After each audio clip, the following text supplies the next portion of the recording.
नमस्कार दोस्तों, स्वागत है आप सभी का हिंदी पाठशाला में। आज हमें चर्चा करनी है संयुक्त व्यंजनों की और संयुक्त अक्षरों की या संयुक्त वर्णों की। संयुक्त व्यंजन और संयुक्त वर्ण। देखिए क्या है संयुक्त व्यंजन और क्या है संयुक्त वर्ण। पहले मैं आपके सामने संयुक्त व्यंजन रखता हूं जो कि हमने कल पढ़े थे। क्ष, त्र, ज्ञ और श्र, ये चारों संयुक्त व्यंजन अपने आप में एक नए आकार के साथ हमारे साथ हैं। इनका आकार इनकी नई पहचान है। ये आकृति ही इन्हें व्यंजन का रूप देती है। अन्यथा ऐसे और बहुत सारे वर्ण हैं जो संयुक्त तो हैं लेकिन कोई नया आकार उन्होंने नहीं लिया, वो दो जुड़े हुए अलग से दिखाई देते हैं तो हम उन्हें संयुक्ताक्षर ही कहते हैं। उन्हें अलग अलग करके भी लिखते हैं लेकिन इनको हम अलग अलग करके नहीं लिख सकते। तो मानक हिंदी में संयुक्त अक्षरों को अलग अलग करके लिखने का विधान आ गया है, लेकिन मानक हिंदी में संयुक्त व्यंजनों को अलग अलग करके नहीं लिखा जाता है। वहां पे उनको एक साथ ही लिखा जाता है क्योंकि आकृति ही नहीं हो गई है। समझ में आ रही बात? देखिए उदाहरण देखते हैं। क्ष कैसे बनता है? क और श से मिलकर के श बनता है। क आधा, क्ष आधा और आ इससे मिलकर के बना क्ष।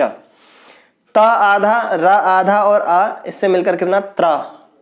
ज आधा, य आधा और आ इससे मिलकर के बना ज्ञ यानी ज्ञ। दोनों की उच्चारण अलग अलग हैं लेकिन हम ज्ञ उच्चारण को बोलते हैं और जो शुद्ध उच्चारण है इसका वो है ज्ञ।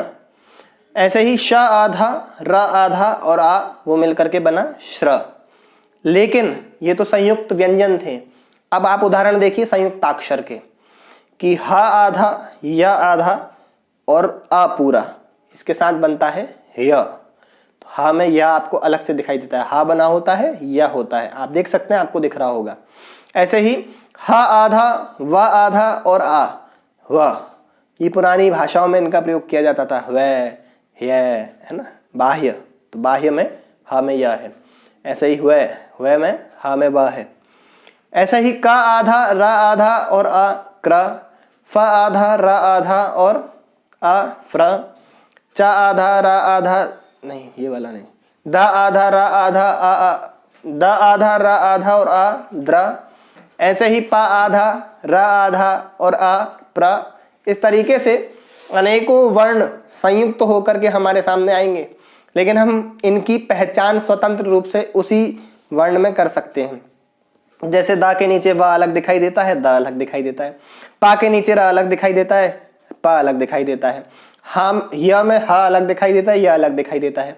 दिया में द दिखता है फिर य दिखाई देता है। तो हम उनको वहां आइडेंटिफाई कर सकते हैं, उन्हें हम अलग अलग पहचान सकते हैं। लेकिन क्ष, त्र, ज्ञ और श्र, इनमें हम अलग अलग पहचान नहीं सकते, उनको हमें ध्यान रखना होगा। इसलिए आप ये समझ लीजिए कि संयुक्त व्यंजन नई आकृति वाले व्यंजन हैं और संयुक्त वर्ण या संयुक्ताक्षर वो हैं जो संयुक्त तो हैं लेकिन कोई नई आकृति उनको नहीं मिली है, अपनी पुरानी आकृति में ही हमारे साथ हैं। मानक हिंदी में आज संयुक्ताक्षरों को अलग अलग लिखा जाता है लेकिन संयुक्त व्यंजनों को अलग अलग नहीं लिखा जाता है, एक ही लिखा जाता है। देखिए संयुक्ताक्षर और संयुक्त व्यंजनों के साथ साथ एक और रूप देखने मिलता है द्वित्व वर्ण का।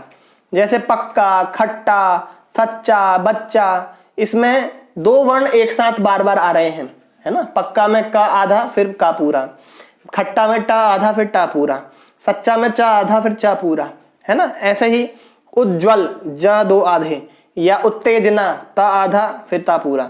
इस तरीके से ये जो द्वित्व वर्ण है वो भी व्यंजनों के ही रूप में आते हैं। तो हमने अभी संयुक्ताक्षर, संयुक्त व्यंजन और द्वित्व वर्णों को समझा।